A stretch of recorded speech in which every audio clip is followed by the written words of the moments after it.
सरकार लाई है विद्यार्थियों के लिए डिजिटल लाइब्रेरी। बच्चों के उज्जवल भविष्य के लिए बिहार सरकार है सदा अग्रसर और तैयार। कक्षा 1 से कक्षा 12 तक की सभी पाठ्य पुस्तक पूरक सामग्री एवं वीडियो अब शिक्षा विभाग बिहार सरकार द्वारा विकसित पोर्टल पर है उपलब्ध। अध्ययन सामग्री देखने के लिए BEPCLots.bihar.gov.in पर विजिट करें अथवा एंड्रॉइड मोबाइल पर गूगल प्ले स्टोर से E-Lots ऐप डाउनलोड करें। शिक्षकों, अभिभावकों एवं बच्चों से अनुरोध है कि इस ई-लाइब्रेरी का अधिक से अधिक लाभ उठाएं और अपनी पढ़ाई जारी रखें।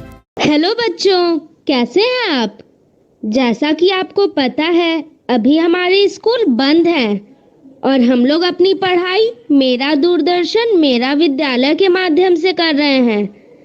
इस कार्यक्रम में हम लोगों के लिए रोजाना शाम 4 बजे से 5 बजे क्लास 3 से 5 की पढ़ाई होती है, जहां हम मजेदार ढंग से अपनी पढ़ाई करते हैं और नई नई बातें सीखते हैं। साथ ही जरूरी बातों को अपनी कॉपी में नोट भी करते हैं और यह सब होता है अपने मम्मी, पापा और घर के अन्य बड़ों के साथ बैठकर। तो तैयार है ना आज भी अपनी कॉपी और कलम के साथ? अब चलिए देखते हैं आज हम लोग क्या क्या सीखने वाले हैं। सबसे पहले सुनेंगे बापू की पाती, जिसमें हम लोग महात्मा गांधी के जीवन प्रसंग से जुड़ी बातों को सुनकर उनसे सीख लेते हैं। फिर हिंदी की कक्षा में खुलेगा कहानियों का खजाना और हम लोग देखेंगे एक कहानी जिसका नाम है मेरे शहर मेरे कुत्ते। उसके बाद हम लोग शब्द के बदले शब्द गेम के माध्यम से विभिन्न प्रकार के शब्दों जैसे संज्ञा, सर्वनाम, विशेषण आदि को अच्छी तरह समझेंगे। फिर जानेंगे संगीत क्या है। उसके बाद मिलेंगे अपने दोस्त गणित से और जानेंगे मुद्रा यानी रुपए पैसों के बारे में। फिर हल करेंगे गुणा के कुछ आसान सवालों को और संख्याओं को समझना में जानेंगे संख्याओं को और अच्छी तरह। फिर अंत में अंग्रेजी में सुनेंगे एक स्टोरी जिसका नाम है व्हाट इज द टाइम। तो चलिए शुरू करते हैं आज की क्लास, थोड़ी सी मस्ती थोड़ी पढ़ाई के साथ। बापू की कहानी, जिसमें हम बात करेंगे महात्मा गांधी के जीवन के बारे में। पिछली बार हमने ये जाना कि दक्षिण अफ्रीका में अपने प्रयासों से मोहनदास को वकालत में सफलता मिलने लगी थी। उनकी झिझक खुलने लगी और उनका जीवन अब सामाजिक बनने लगा था। उन्होंने नेटाल इंडियन कांग्रेस का गठन किया था। मजदूरों के हक के लिए वो आगे आए थे और अब उनकी कांग्रेस में तरह तरह के हिंदुस्तानी लोग भी शामिल होने लगे थे। इन सब में मोहनदास को अपना परिवार छोड़कर आए हुए 3 साल गुजर गए थे। वे 6 महीने के लिए स्वदेश रवाना हुए। भारत आकर उन्होंने दक्षिण अफ्रीका के अनुभव पर लिखना शुरू किया, लोगों को बताना शुरू किया। फिरोज शाह मेहता और लोकमान्य बाल गंगाधर तिलक जैसे बड़े नेताओं से उन्हें प्यार मिला, मदद मिली और इसी यात्रा में मोहनदास मिले गोपाल कृष्ण गोखले से। आगे जाकर गोखले उनके राजनीतिक गुरु बन गए। इन सब के साथ मोहनदास अपने बीमार बहनोई की सेवा भी कर रहे थे और राजकोट में प्लेग की महामारी से बचने के लिए सफाई का इंतजाम भी। परिवार के साथ मोहनदास जब वापस दक्षिण अफ्रीका पहुंचे तब 23 दिनों तक यात्रियों को जहाज से उतरने नहीं दिया गया। दक्षिण अफ्रीकी सरकार चाहती थी कि मोहनदास वापस भारत चले जाएं। मोहनदास के जो लेख भारत के अखबारों में छपे थे, उनके बारे में बढ़ा चढ़ाकर दक्षिण अफ्रीका में बताया गया था। यहाँ के बहुत से गोरे मोहनदास से गुस्सा थे। जहाज से उतरने पर मोहनदास पर गोरे लोगों की भीड़ ने हमला कर दिया। अगर कुछ दूसरे गोरे लोग बीच में ना पड़ते तो शायद वो उन्हें मार ही डालते। जब अखबारों में इसके बारे में छपा और यह भी कि मोहनदास ने हमलावरों के खिलाफ शिकायत नहीं की, तो उनके लिए सहानुभूति बढ़ने लगी। अखबारों ने उन पर लेख छापने शुरू कर दिए। 6 साल तक यह आंदोलन बिना किसी पक्के कोष के चला। चंदे से सभी काम होते थे। हिंदुस्तानी लोग दिल खोलकर धन का योगदान करते थे और साथ जुड़कर धरना प्रदर्शन भी करते थे। मोहनदास बार बार इस बात पर जोर देते थे कि विरोध गोरे लोगों का नहीं, केवल अन्याय का करना है। वे बार बार अपने सहयोगियों से कहते थे कि अन्याय और हिंसा का जवाब न्याय और अहिंसक ही होना चाहिए। सत्याग्रह आंदोलन के दौरान 9 बार सरकार ने मोहनदास को जेल में डाला। वे छूटते ही फिर सत्याग्रह में लग जाते। बाद में कस्तूरबा भी जेल गई। मोहनदास इंडियन ओपिनियन नाम का एक अखबार निकालने लगे। वकालत भी ठीक चलने लग गई थी, कमाई भी अच्छी थी, लेकिन उनका रहन सहन और सादा बन गया था। गरीब और मजदूर लोगों के लिए काम करते हुए वे उनके जैसे ही रहने लग गए थे। सन 1904 में गांधी परिवार ने अपना घर छोड़ दिया और अब वो अपने साथियों के साथ एक बस्ती में रहने लगे। इनमें हरमन कैलेनबैग भी थे। वे एक रईस आर्किटेक्ट थे। आश्रम बनाने का पैसा उन्हीं ने दिया था। वे वहां अपने हाथ से काम भी करते थे। इनमें चार्ली एंड्रूज भी थे, एक ईसाई पादरी। गरीब लोगों की मदद करने की वजह से उनका नाम दीन बंधु पड़ गया था। विरोध करने का जो अहिंसक तरीका था, उसके लिए एक नया नाम चाहिए था। उनके भतीजे ने सुझाव दिया, सदाग्रह, और इसी को निखार कर गांधी जी ने एक नाम गढ़ा जो अमर हो गया, और वो था सत्याग्रह। एक और सख्त कानून अंग्रेज सरकार ने बनाया, जिसमें हर हिंदुस्तानी को जेल के किसी अपराधी की तरह अपनी उंगली की छाप देना अनिवार्य था, और जिसकी वजह से हर हिंदुस्तानी शादी की कोई मान्यता नहीं थी। गांधी जी ने कस्तूरबाई को आंदोलन में आने के लिए उकसाया। उन्होंने कहा कि इस कानून के हिसाब से तुम मेरी पत्नी भी नहीं हो। और इसी कानून के विरोध में सन 1913 में एक महान कूच निकला और उसमें 2000 से ज्यादा पुरुष और महिलाओं और बच्चों ने भाग लिया। जब सत्याग्रहियों ने जेल भर दिए, तब अंग्रेज सरकार ने हार मानी। गलत कानून वापस लिया गया। जेल से छूटे तो गांधी जी भारत लौटने की तैयारी में लग गए। आज के लिए इतना ही। अगली बार हम देखेंगे कि जब बापू वापस लौटकर भारत आए तो उन्होंने अंग्रेजों का सामना किस तरह किया।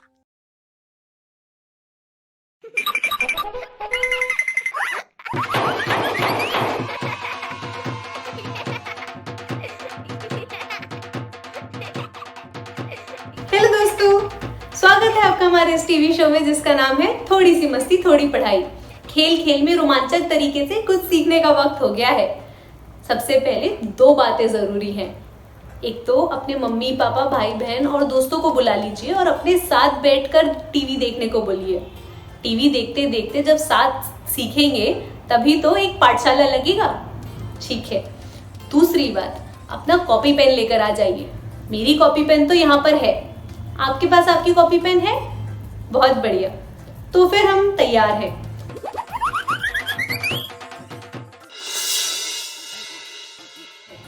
हिंदी से शुरू करते हैं और उसमें एक कहानी सुनते हैं।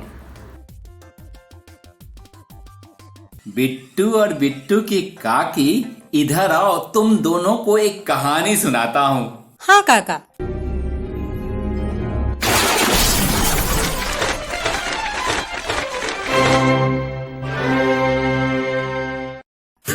मेरा शहर मेरे कुत्ते। लेखन अबोध अरस। चित्रांकन सुमेधा साहब। छायांकन हशीम बदानी। अनुवाद अश्विनी व्यास। प्रकाशन प्रथम बुक्स। मुंबई में बहुत से लोग, रेलगाड़ियां और टैक्सियां हैं। बहुत से खुशहाल कुत्ते भी हैं जो इसकी गलियों में रहते हैं। चलिए इस शहर की गलियों में घूमते हैं। इस शहर की गलियों में रहने वाले कुत्तों से मिलते हैं। ट्रैफिक को ट्रैफिक पुलिस की सहायता करना बहुत पसंद है। जब भी कोई यातायात के नियमों को तोड़ता है, ट्रैफिक उस वाहन का पीछा करता है और उसके बगल में जाकर खड़ा हो जाता है। कोई भी उसकी निगरानी से बचकर नहीं निकल सकता। चीकू एक सिनेमा घर में रहता है। वह पहरी यानी गार्ड के साथ ही खाता और खेलता है। ठंडी रातों में चीकू एक गठरी में दुबक जाता है जो उसके गार्ड दोस्त ने उसके लिए बनवा रखी है। पेरियप्पा का पसंदीदा खाना इडली और डोसा है। रोजाना नाश्ते, दोपहर और रात के खाने के लिए वह 3 अलग अलग ढाबों और भोजनालयों में जाता है। पेरियप्पा खाता रहता है या फिर खाने के बारे में सपने देखता रहता है। चंपी एक बड़े मैदान के पास रहती है जहाँ बच्चे क्रिकेट और फुटबॉल खेलते हैं। मयूर जी ने जो गन्ने का रस बेचते हैं उसे ढूंढा था। उस समय वो अपने सिर की मालिश करवा रहे थे, जिसे चंपी कहते हैं। तभी उसका नाम चंपी पड़ गया। जब वह छोटा सा पिल्ला था, होल को एक चूहों के होल में से एक चर्च के मैनेजर ने बचाया था, इसलिए उसका नाम होल रखा गया। अंग्रेजी में होल का अर्थ बिल या छेद होता है। होल सिनेमा घर की सीढ़ियों पर बैठा रहता है और अपनी पूंछ हिलाकर सिनेमा देखने जाने वालों का अभिवादन करता रहता है। कप्तान एक पार्क में रहता है जहां सचिन तेंदुलकर क्रिकेट खेला करते थे। उसे दौड़ना पसंद है। हर साल वह मुंबई मैराथन यानी लंबी दौड़ में भागने वाले लोगों के साथ अपनी दुल्की चाल से दौड़ता है। कप्तान दौड़ पूरी करता है। कोई भी उसे पदक नहीं देता, लेकिन वह तो बिस्कुट से ही खुश रहता है। बोगी को रेलगाड़ियां देखना बहुत पसंद है। वह बोगी के प्रथम श्रेणी के महिला डिब्बे यानी बोगी में पाई गई थी। बोगी रोमांच के लिए लोकल ट्रेन में चढ़ गई थी और उसके पास टिकट भी नहीं था। कालू अपने शहर के अलग अलग हिस्सों में घूमता रहता है। उसे किसी नक्शे की भी जरूरत नहीं पड़ती। किसी दिन वह समंदर के किनारे घूमता है तो अगले दिन रेलवे स्टेशन पहुंच जाता है। एक दिन अपने दोस्त का पीछा करते हुए वो एक रेलगाड़ी में चढ़ गया था। काली को बच्चों के साथ खेलना बहुत पसंद है। उसको बहुत अच्छा लगता है जब बच्चे उसको दुलार करते हैं। वह बच्चों को अपनी पीठ पर भी बैठने देती है। काली की देखभाल उसी गली में रहने वाला एक परिवार करता है। मुंबई शहर के कुत्ते। मुंबई शहर की सड़कों की उसके कुत्तों के बिना कल्पना करना बहुत मुश्किल है। इन आवारा कुत्तों और जिनसे आप इस पुस्तक में मिले हैं, उन सबकी देखभाल शहर के हजारों लोग करते हैं। वो आपके पड़ोस के जूते पॉलिश करने वाला चाचा, पुलिस वाला, सड़क पर ठेला लगाने वाले, सड़कों पर रहने वाले या बहुत ही जर्जर मकानों में रहने वाले लोग हो सकते हैं।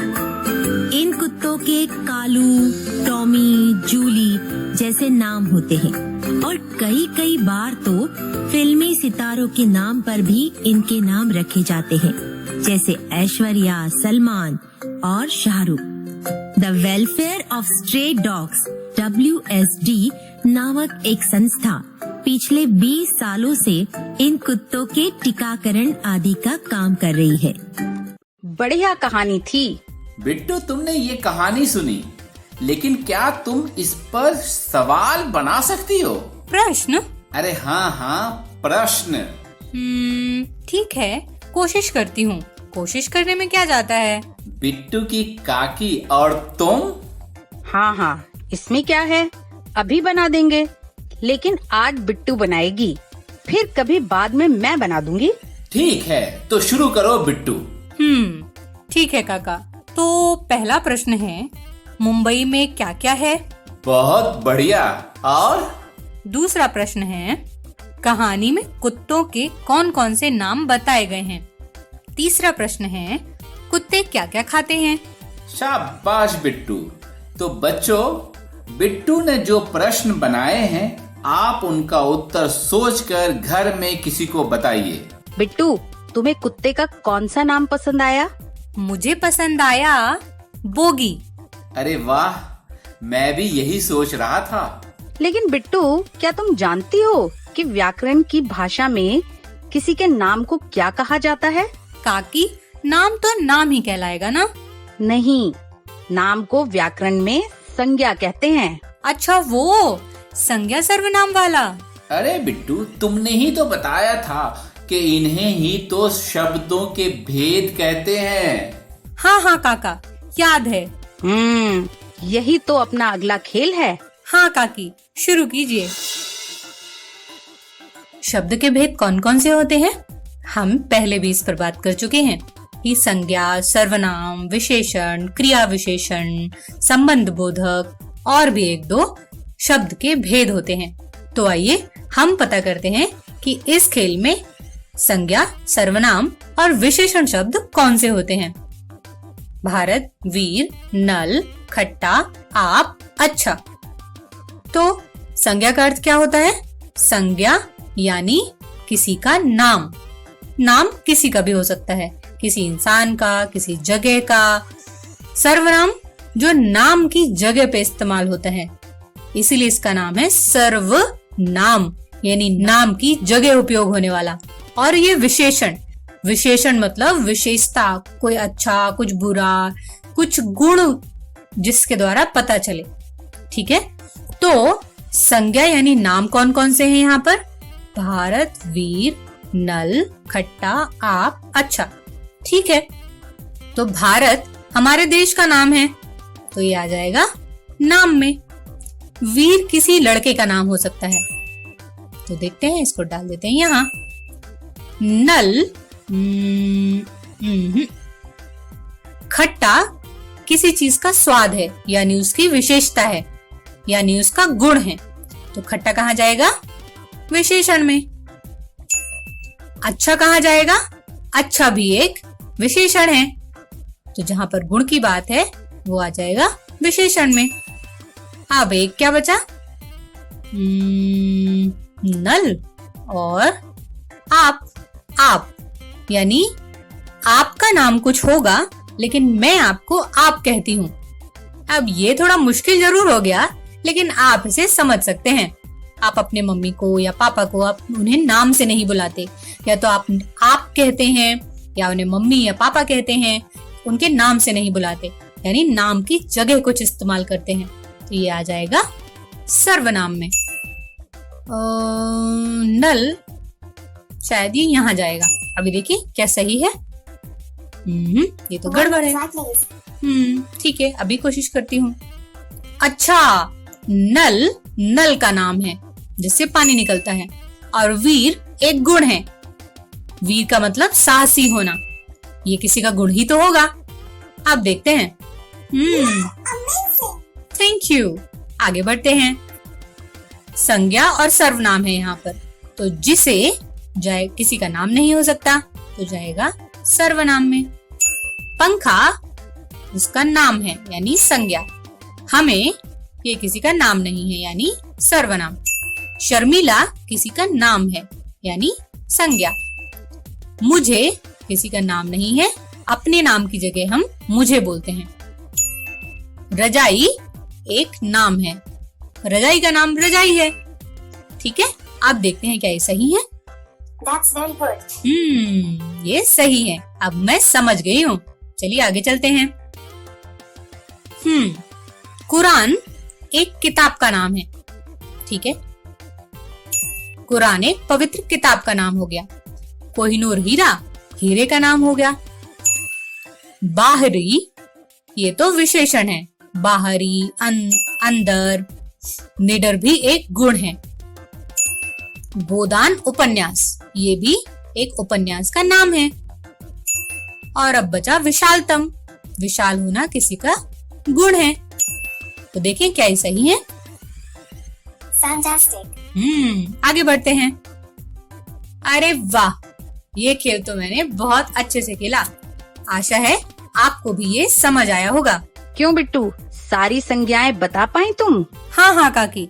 ठीक है, फिर मैं शब्द बोलता हूँ, तुम संज्ञा, सर्वनाम और विशेषण बताना। ना काका, मैं बोलूंगी, आप बताना। अरे आप दोनों रुको, ना आप बिट्टू से पूछेंगे ना बिट्टू आपसे। मैं पूछती हूँ और दर्शक इन शब्दों को बताएंगे कि ये संज्ञा है, सर्वनाम है या फिर विशेषण है। हाँ, ये भी ठीक है। तो बच्चों, आपके लिए ये रहे शब्द: तकिया, सफेद, छत, उसका पंखा, बारिश, तेज, आलू, बिजली, वह, लाल, बहादुर, मैं, रात और डरपोक। ये शब्दों के भेद को समझ लिए, लेकिन बिट्टू की काकी आज हमें कौन सी सब्जी के उपयोग के बारे में बताने वाली हो तुम? हाँ काकी, वो कल गाजर का उपयोग आपने बहुत अच्छा बताया था। क्या बढ़िया बांसुरी बनाई थी उस आदमी ने गाजर से। बिट्टू और बिट्टू के काका, आज हम ये जानने वाले हैं कि वास्तव में ये संगीत है क्या। अरे बिट्टू की काकी, तुम तो जाती रहती हो, तुम्हें तो ये समझ आएगा, मुझे समझ नहीं आने वाला। अरे बिट्टू के काका, आप देखो तो सही। हाँ काका, समझ नहीं आएगा तो काकी तो है ही समझाने के लिए। हाँ काकी, आप शुरू कीजिए। ठीक है, तो देखिए आखिर संगीत है क्या। तो अभी आज हम ना कुछ नया करेंगे, ठीक है? तो सब अपनी आंखें बंद करेंगे और आसपास जितनी भी आवाजें हैं ना, सिर्फ सुनना है उनको ध्यान से, ठीक है?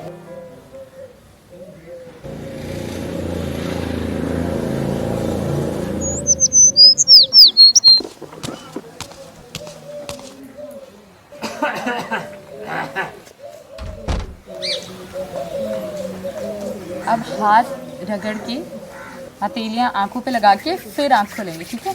खोलेंगे, ठीक है? अभी आपने आवाजें सुनी सबने अलग अलग? Yes ma'am. हम लोग अभी अंदर चलेंगे और वहाँ पे आगे क्या करना है वो मैं आपको बताती हूँ, ठीक है? हमने बहुत सारी आवाजें सुनी, तो अभी बताएंगे कि किसने कौन सी आवाज सुनी। चिड़िया की, पैरों की।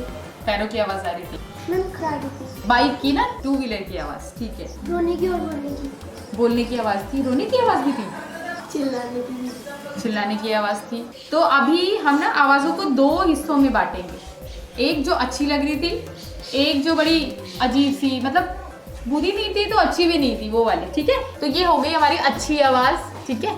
और ये हो गई बुरी। तो पहली अच्छी आवाज कौन बताएगा? चिड़िया। एक बुरी आवाज जो सुनने में अच्छी नहीं लगी। जो 2 व्हीलर गाड़ी थी ना, डर से भागी। 2 व्हीलर की आवाज अच्छी नहीं लगी, फट फट फट फट गंदी सी है। 2, अच्छा आप बताओ। हंसने की आवाज अच्छी थी। और कौन सी बुरी आवाज थी? खांसी की आवाज। रोने की गंदी है। लिख देती हूँ, रोने की आवाज। देखो ये दोनों तरीके की आवाजें जो हमारे आसपास होती है ना, तो जो अच्छी आवाजें होती हैं उनको मिलाकर हम संगीत बनाते हैं। जैसे किसी गाने में आपने चिड़िया की आवाज सुनी है? हाँ। हंसने की आवाज सुनी है किसी उसमें गाने में? किसी गाने में सुनी है अमन? बहुत सारे गानों में हंसने की आवाज है ना। दरवाजे की आवाज कम होती है, हाँ, लेकिन हम इस्तेमाल कर सकते हैं। तो एक सवाल है फिर मेरा, पूछो क्या?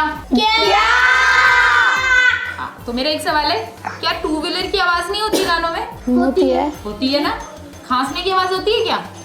यस होती है। रोने की? होती है। लेकिन तो होती है।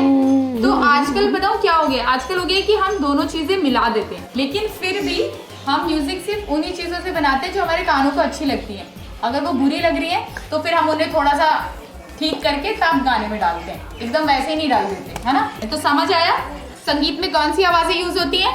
जो कानों में सुनने में अच्छी लगे। ठीक है, अब हम समझेंगे संगीत के बारे में, ठीक है?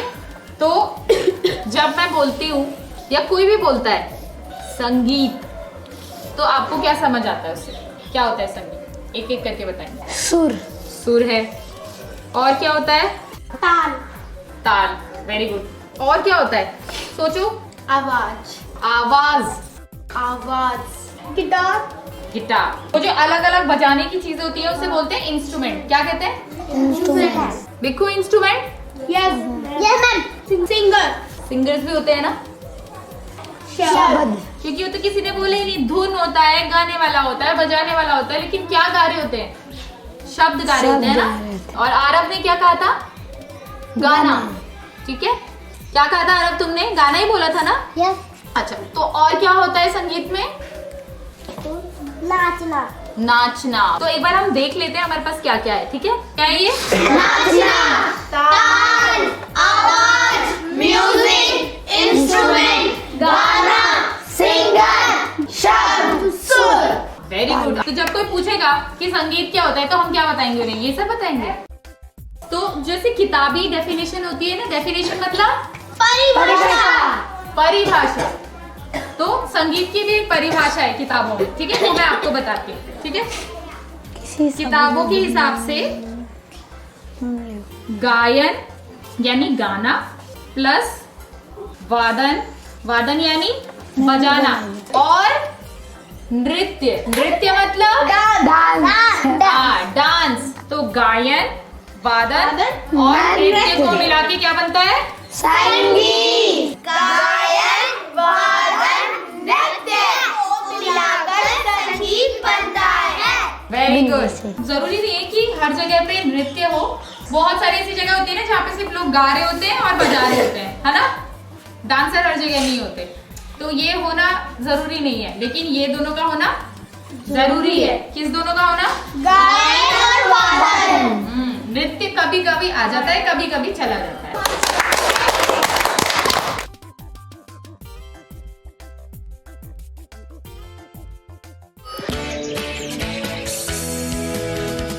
तो बिट्टू के काका, क्या समझ आया? जो कानों को अच्छा लगे उन आवाजों को मिलाकर संगीत बनाते हैं। आ गया समझ। और बिट्टू, तुम बताओ संगीत की परिभाषा में क्या था? परिभाषा में था कि गायन, वादन और नृत्य को मिलाकर संगीत बनता है। हाँ, लेकिन क्या नृत्य हमेशा होता है?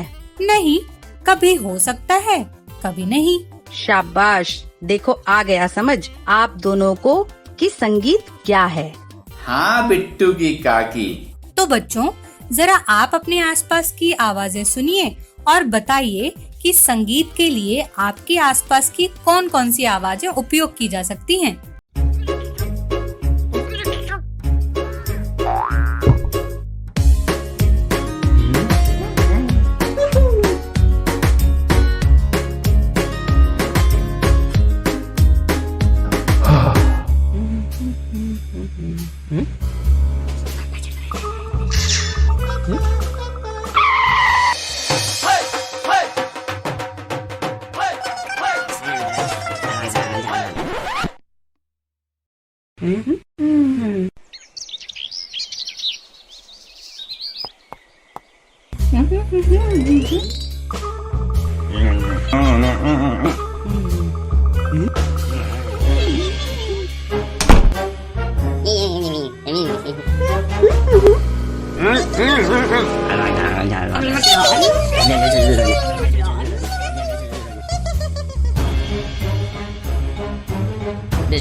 Sele Covid ke dalam dia. Dia kata,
मुझे बहुत मजा आया। आपको कैसा लगा? चलिए अब हम गणित की ओर चलते हैं और गणित की कुछ आसान बातें सीखते हैं। हेलो दोस्तों, आओ आज हम बिल के बारे में थोड़ा विस्तार से समझते हैं। आखिर ये बिल होता क्या है? जब आप एटीएम गए होंगे या कभी फल की दुकान पे या टॉयज खरीदने गए हैं या सब्जियां या कुछ और सामान, आपको जरूर दुकानदार ने बिल दिया होगा, आपके या आपके घर वालों को दिया होगा। तो आओ जानते हैं बिल क्या होता है। एक कहानी के माध्यम से समझते हैं। ये है मुन्नी। मुन्नी को बाजार जाना था, इसलिए वह आज जल्दी उठ गई। मुन्नी ने अपनी साइकिल ली और मुन्नी साइकिल पर सवार होकर बाजार जा रही है। मुन्नी बाजार में पहुंची है और वहां उसे बहुत सारी दुकानें दिख रही हैं, बहुत सारे लोग हैं जो सामान खरीद रहे हैं। मुन्नी वैशाली किराना स्टोर पर जाती है। यहाँ पर देखो ध्यान से, तो यहाँ पर एक बोर्ड लगा है जिसपे इस तरह से वस्तु और उसकी दर लिखी है, जैसे शक्कर, गेहूं, चावल, तो दाल 40 प्रति किलो, 35 प्रति किलो, 45 प्रति किलो और 80 प्रति किलो लिखा हुआ है। तो मुन्नी ने यहाँ पर पढ़कर कुछ सामान खरीदा है। मुन्नी ने निम्न वस्तुएं खरीदी हैं। 2 किलो शक्कर लिया, 1 किलो तुर दाल, 3 किलो गेहूं और 2 किलो चावल। जब मुन्नी ने ये सब सामान खरीदा तो मुन्नी को दुकानदार ने दिया एक बिल। देखते हैं बिल कैसा है। ये इस तरीके का। यहाँ सबसे ऊपर वैशाली किराना स्टोर्स लिखा हुआ है, जो कि दुकान का नाम है। न्यू स्ट्रीट पटना, अर्थात दुकान जिस स्थान पर है वो स्थान का नाम है। यहाँ पे तारीख दी है जिस दिन ये सामान मुन्नी ने खरीदा है। देखिए विवरण में सामान जैसे कि शक्कर, दर का मतलब है कि कितने रुपए किलो थी, तो शक्कर थी 40 रुपए किलो। और मात्रा अर्थात मुन्नी ने कितने किलो शक्कर ली है? 2 किलो, तो 2 किलो। और रकम का अर्थ है कि 2 किलो शक्कर लेने में मुन्नी ने कितने पैसे दिए, तो कुल 80 रुपए दिए। इसी तरह तुर दाल 1 किलो खरीदी है मुन्नी ने और तुर दाल थी 80 रुपए किलो और 1 किलो लिए, इसलिए रकम भी 80 है। गेहूं 3 किलो खरीदी है मुन्नी ने और दर कितनी है? 35 रुपए प्रति किलो। तो मुन्नी को कितनी रकम देनी होगी उसके लिए? 105, क्योंकि मुन्नी 3 किलो ले रही है गेहूं। चावल है 2 किलो और चावल प्रति किलो पर कितने के हैं? 45 रुपए किलो के हैं। तो 2 किलो चावल की कीमत 90 रुपए हुई। इस तरह मुन्नी ने कुल रकम कितनी दी? हम क्या करेंगे, इन सभी को जोड़ लेंगे।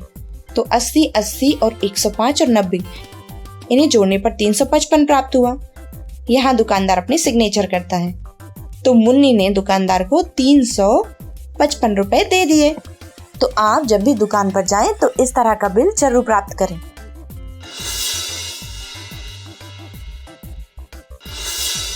हेलो बच्चों, तो आज हम सीमा के स्टेशनरी स्टोर पर आए हैं। यहाँ आज हम कुछ सामान खरीदेंगे और सीखेंगे कि जो हमने खरीदा है उसका बिल हम किस तरीके से बनाते हैं। तो सबसे पहले आओ देख लेते हैं सीमा के स्टोर्स में क्या क्या है। पेन, पेंसिल, शार्पनर, स्केल, कैंचियाँ हैं छोटी बड़ी, और देखो पेंसिल बॉक्स है, किताबें हैं, बहुत सारी चीजें हैं। और यहाँ देखिए ये एक लिस्ट है या चार्ट कह सकते हैं, जिसमें चीज और उनकी कीमत लिखी हुई है। जैसे पेंसिल 5 रुपए का है, पेन 10 का, कॉपी 50 की, और जो बट छोटी कॉपी है वो 28 रुपए की है। शार्पनर अगर देखें तो 2 रुपए का है। कैंची छोटी वाली जो है वो 30 रुपए की है और बड़ी कैंची 70 रुपए में है। और एक पेंसिल बॉक्स है जो यहाँ पर 40 रुपए में मिल रहा है। इस तरह इस चार्ट पर सारी कीमतें लिखी हुई हैं, ये चीजें कितने रुपए की हैं। ठीक है, चलो आओ आगे देखते हैं। तो सीमा, क्या आप हमें बता सकते हैं कि इसमें से मुझे अगर कोई सामान चाहिए तो आप मुझे दे सकते हैं क्या? ठीक है, तो आप मुझे 2 पेंसिल दे दीजिए। ये रही 1 और ये 1, 2।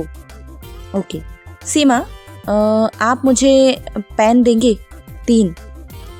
ओके 1 2 3 पेन है। ठीक है, अब मुझे 3 शार्पनर चाहिए हैं। 1 2 3। ओके। सीमा मुझे बड़ी वाली किताब दे दो एक, जो यहाँ पे रखी हुई है। ये रही। तो देखो हमने क्या क्या लिया है, यहाँ ध्यान से देखो। एक बड़ी किताब, 2 पेंसिल, 3 पेन और ये 3 शार्पनर। ठीक है, तो अब सीमा इनको पैक करेगी। इससे पहले हम देखते हैं कि सीमा इनको कैसे पूरा काउंट करके हमें पैसे देगी, मतलब हम सीमा को किस तरीके से पैसे देंगे। सीमा हमें बिल देगी। तो देखो यहाँ पर ये रहा कैश मेमो, सीमा स्टेशनरी स्टोर्स। यहाँ पर मैं समझा देती हूँ कि इस बिल में क्या क्या है।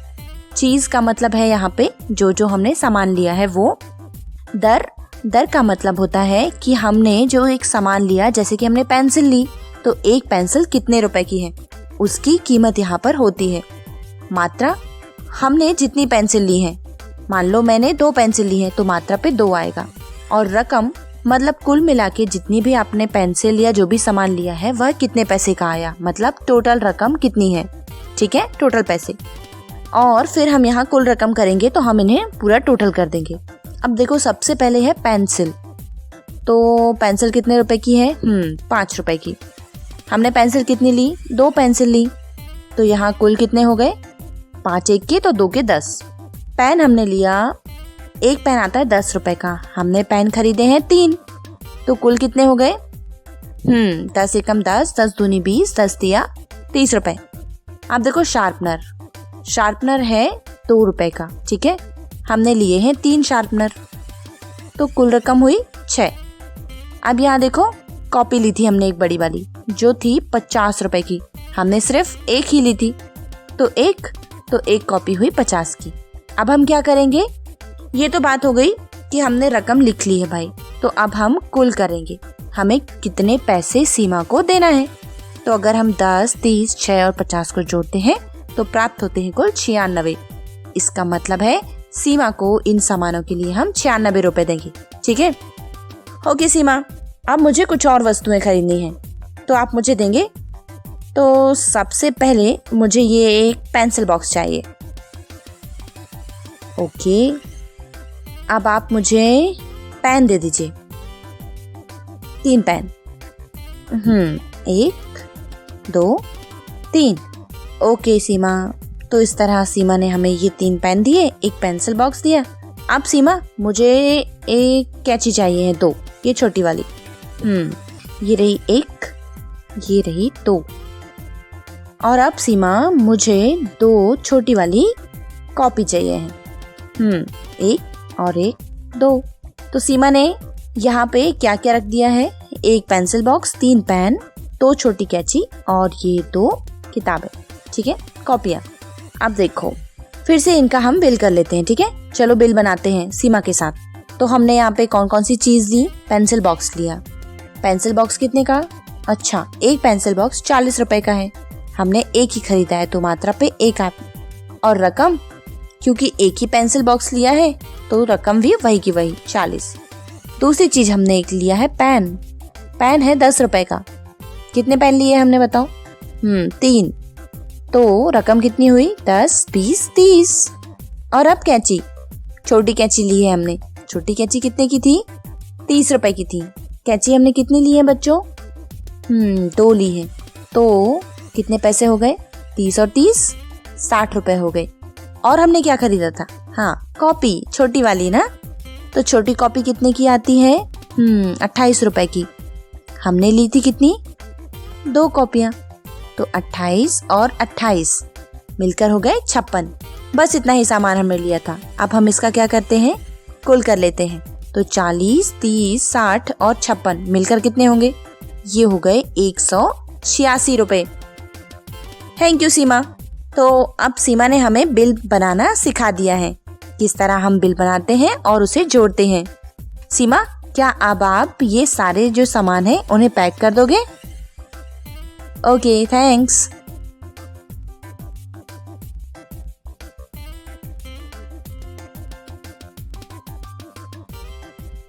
तो थैंक यू सीमा, हमें बताने के लिए कि किस तरह से बिल बनाया जाता है।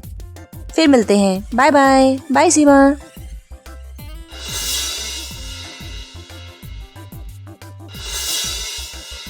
हेलो दोस्तों, कैसे हैं आप सब।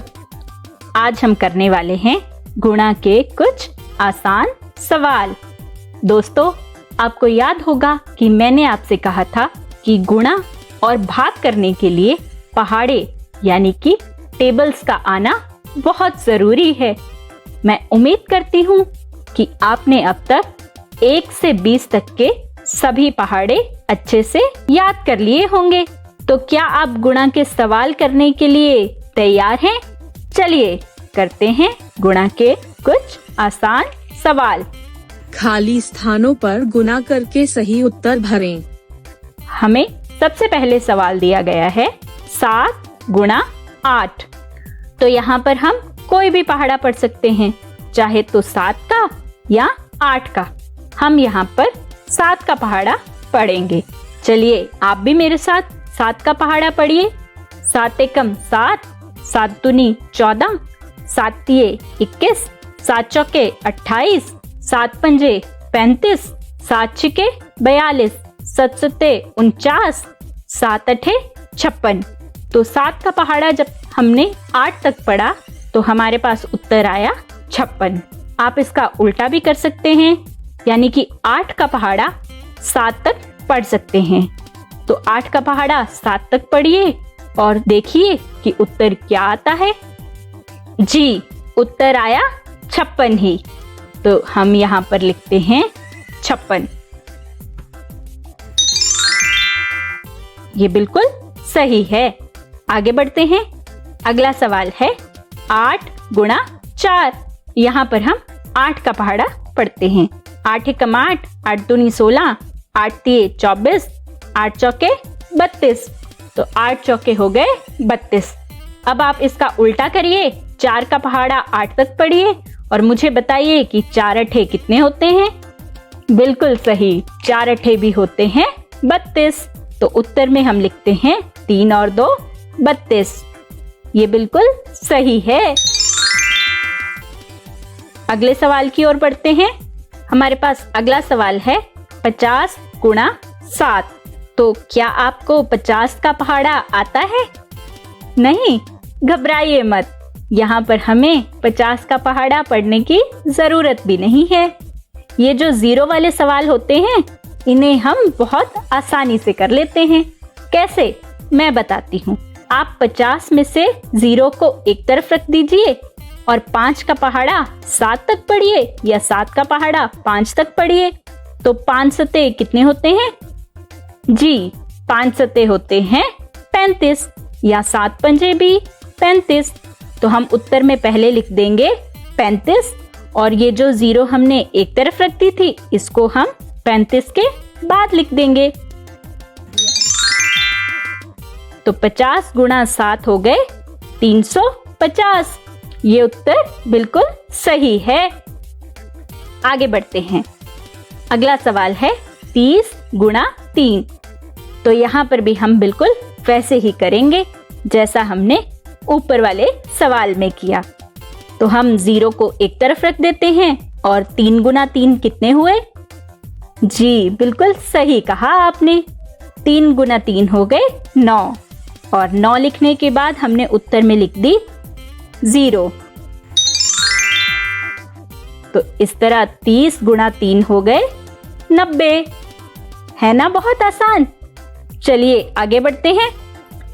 अगला सवाल है 700 गुणा 4। तो यहाँ पर 2 0 हैं। पिछले सवालों में 1 0 थी। तो घबराइए नहीं, यहाँ पर भी हम पीछे वाले सवालों की तरह ही करेंगे। हम 0 को एक तरफ रख देंगे और जल्दी से मुझे बताइए कि 7 चौके कितने होते हैं। जी, 7 चौके हुए 28। तो हम पहले उत्तर में लिखेंगे 28 और उसके बाद लगा देंगे 1 और 2 0। तो इस तरह 700 गुणा 4 बन गया 2800। है ना आसान। अगले सवाल की ओर चलते हैं। अगला सवाल है 600 गुणा 5। तो यहाँ पर भी हम बिल्कुल वैसे ही करेंगे जैसे ऊपर किया। इस बार आप मुझे उत्तर बताइए। बिल्कुल सही कर रहे हैं आप। 6 पंजे हो गए 30 हमने उत्तर में पहले लिख दिया 30 और उसके बाद लगा दी 1 और 2 0। इस तरह 600 गुणा 5 हो गए पूरे 3000। ये बहुत आसान है दोस्तों, गुणा करना बहुत मजेदार होता है अगर आपको पहाड़े अच्छे से आते हैं। मैं उम्मीद करती हूँ कि आपको ये सवाल अच्छे से समझ आए होंगे। अब जल्दी से अपनी कॉपी पर एक सवाल हल कीजिए। 50 गुणा 80। इसका उत्तर अपने मम्मी पापा को बताइए। घर पर रहिए, सुरक्षित रहिए और नई नई बातें सीखते रहिए। धन्यवाद।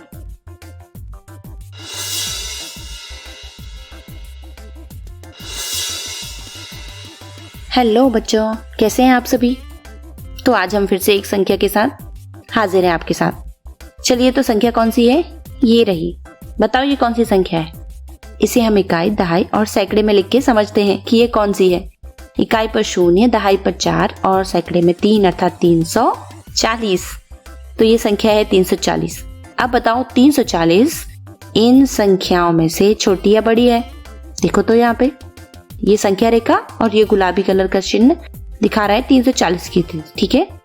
340 300 से बड़ा है, 325 से भी बड़ा है।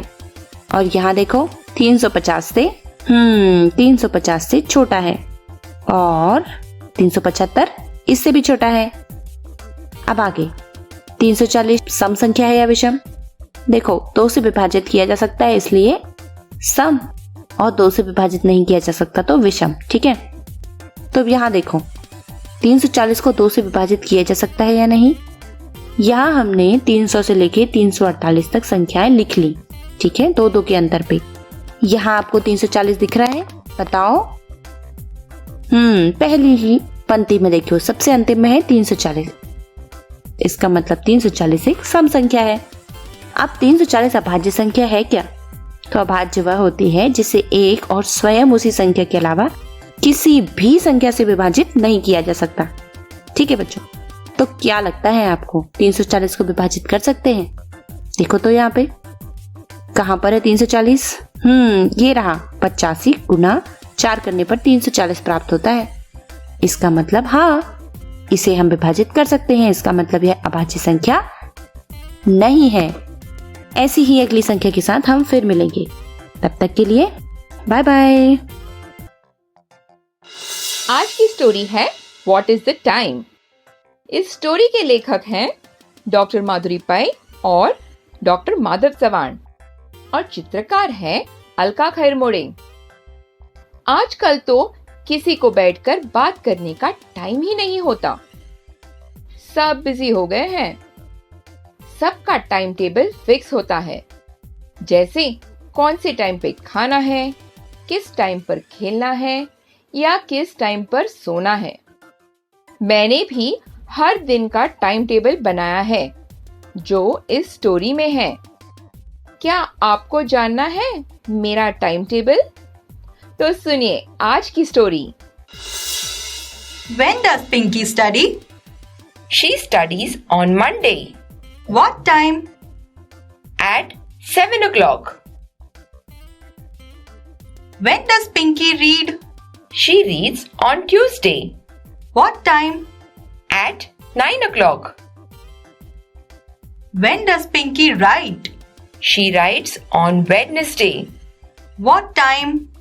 At 11 o'clock. When does Pinky play? She plays on Thursday. What time? At 3 o'clock. When does Pinky dance? She dances on Friday. What time? At 6 o'clock. When does Pinky sing? She sings on Saturday. What time? At 8 o'clock. When does Pinky sleep? She sleeps on Sunday. What time? Whole day. कैसा लगा आपको मेरा time table?